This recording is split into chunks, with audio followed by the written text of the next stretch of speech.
For 30 years, he went to work every morning. He drove into Manhattan from his home in Massapequa Park, Long Island. He wore a suit. He sat at a desk. He designed buildings. He had a wife, 2 children, and a mortgage. He coached Little League. He went to church. He was, by every measure that his neighbors could see, a completely ordinary man. His name was Rex Heuermann. He was an architect. He was also a serial killer who had been hiding in plain sight for over 3 decades. And the way investigators finally caught him, after years of failure, after cold trails and dead ends, after the families of 8 women spent years without answers, came down to a discarded pizza box on a Manhattan sidewalk.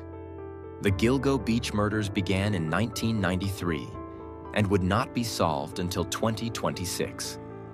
In that time, the remains of multiple women were discovered along a stretch of Ocean Parkway on Long Island.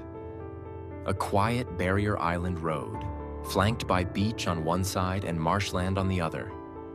Some were wrapped in burlap. Some were bound.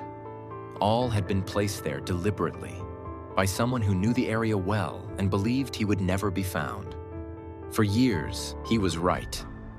The case that would eventually lead investigators to Rex Heuermann began not with a murder, but with a phone call. In May of 2010, a sex worker named Shannan Gilbert fled from a client's house near Oak Beach, Long Island. She made a frantic 23-minute 911 call, screaming that someone was after her and that they were going to kill her. She was never seen alive again. Police searching for Shannan Gilbert in December of 2010 found something they were not looking for.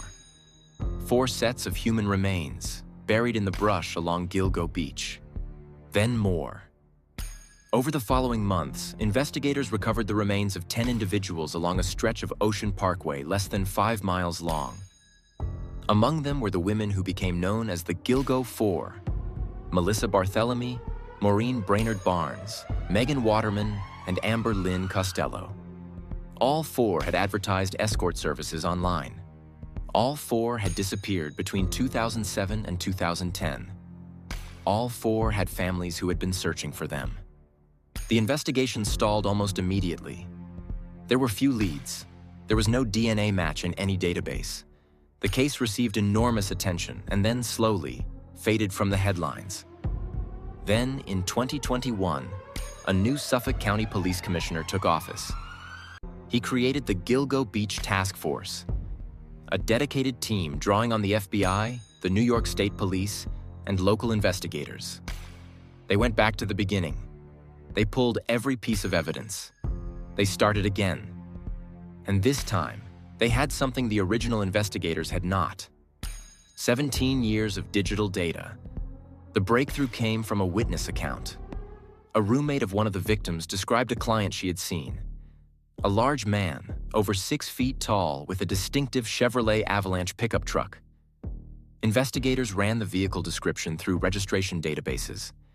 They identified a small number of matching vehicles on Long Island. One of them was registered to a man named Rex Heuermann, an architect with offices in Midtown Manhattan. They began to watch him. What they found was a digital trail that stretched back years and ran in every direction. Cell phone data placed Heuermann near the locations where victims had last been seen, and near the stretch of Ocean Parkway where their bodies were found. On the nights victims disappeared, his phone pinged towers in the relevant areas. On those same nights, his wife's phone was consistently somewhere else entirely. His internet search history told another story. Investigators found that Heuermann had been obsessively searching for news about the Gilgo Beach investigation for years, monitoring the case, watching how close investigators were getting, studying their progress with what prosecutors would later describe as meticulous attention.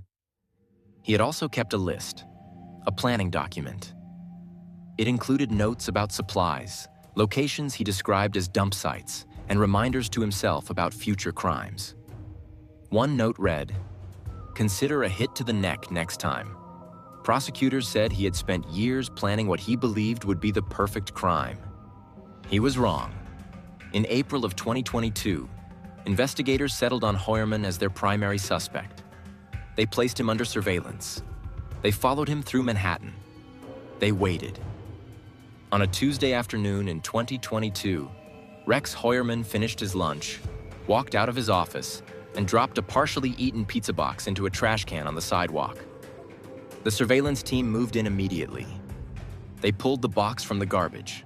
They sent it to the crime lab, and the DNA extracted from the pizza crust matched the DNA recovered from a hair found on the burlap used to wrap one of the victims. After 30 years, he had left his DNA on a discarded pizza box. On July 13, 2023, Rex Heuermann was arrested in New York City. He was charged with the murders of 3 of the Gilgo Four. Standing in court that day, he pleaded not guilty. Over the following months, prosecutors built the case further. Additional charges followed. The evidence mounted. And then, on April 8, 2026, Rex Heuermann stood before a packed Suffolk County courtroom and changed his plea. In a calm, unemotional tone, he admitted to killing 7 women and causing the death of an 8th, Karen Vergata, who had disappeared in 1996. He confirmed he had strangled them. He confirmed he had bound some in burlap. He confirmed he had carried their remains to that stretch of road on Long Island and left them there. He did not look back at the gallery behind him, where the families of his victims were seated. The women he admitted to killing were Maureen Brainerd Barnes, Melissa Barthelemy, Megan Waterman, Amber Lynn Costello, Jessica Taylor, Valerie Mack, Sandra Costilla, and Karen Vergata. Their ages ranged from their early 20s to their mid-30s. They were sisters, daughters, and mothers. Megan Waterman's daughter, Liliana, was 3 years old when her mother disappeared. Suffolk County District Attorney Ray Tierney spoke after the plea. He said Heuermann had walked among the community, playing the role of a normal suburban father while obsessively targeting women for death. He said that Heuermann thought that by killing them, he could silence them forever and get away with murder. He was wrong. Rex Heuermann is scheduled to be sentenced on June 17, 2026. He will receive 3 consecutive life sentences, followed by 4 consecutive sentences of 25 years to life. He will never leave prison. As part of his plea agreement, he is required to cooperate fully with the FBI's Behavioral Analysis Unit to help investigators understand how a man can live a completely ordinary life on the surface while carrying out crimes of this nature for 3 decades, to help catch others like him. His ex-wife, Asa Ellerup, who divorced him after his arrest, was in the courtroom on April 8th. She stood outside afterwards and gave a statement. She said the focus should remain where it belongs, on the victims and their families, who have suffered immeasurable and lasting losses. Melissa Cann, the sister of victim Maureen Brainerd Barnes, also spoke. She said, "This has been a long journey of hope. Hope that one day we would stand here and say her name with justice beside it. Today, that long, painful journey brings us to this moment." For 30 years, Rex Heuermann drove to work every morning. He sat at a desk. He designed buildings. He came home in the evening. And no one around him knew. The pizza box knew. All details in this story are based on verified public records, court documents, official statements, and confirmed news reporting. Rex Heuermann pleaded guilty on April 8th, 2026, and is awaiting sentencing. This video is produced for entertainment and informational purposes only.